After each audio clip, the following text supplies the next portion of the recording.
we're looking at 3x minus 1 by 1 minus 1 by 1 minus x by x plus 1. Now we have to first simplify this and then build out from there. So we're going to do that.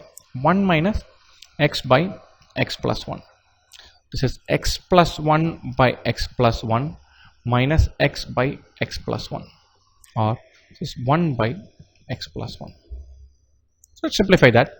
So this is 3x minus 1 by 1 minus 1 by 1 by x plus 1. So let's simplify this now. 1 by x plus 1 is nothing but 1 into x plus 1 by 1, or this part is x plus 1.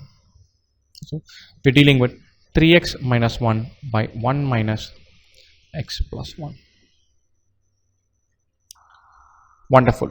This is equal to 3x minus 1 by minus x.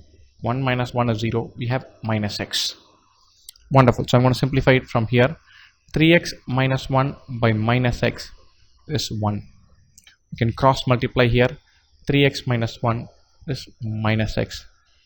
3x plus x is 1. This minus x goes this side. Minus 1 comes this side. 4x equal to 1. X is 1 divided by 4. Absolutely wonderful question. Go step by step. Simplify this. Get that expression. Simplify this. Get that expression. Do 1 minus that. Get that expression. Get the overall expression. Equate it to 1. Cross multiply. Then simplify. Do it methodically. You will get the answer. Don't rush through this process.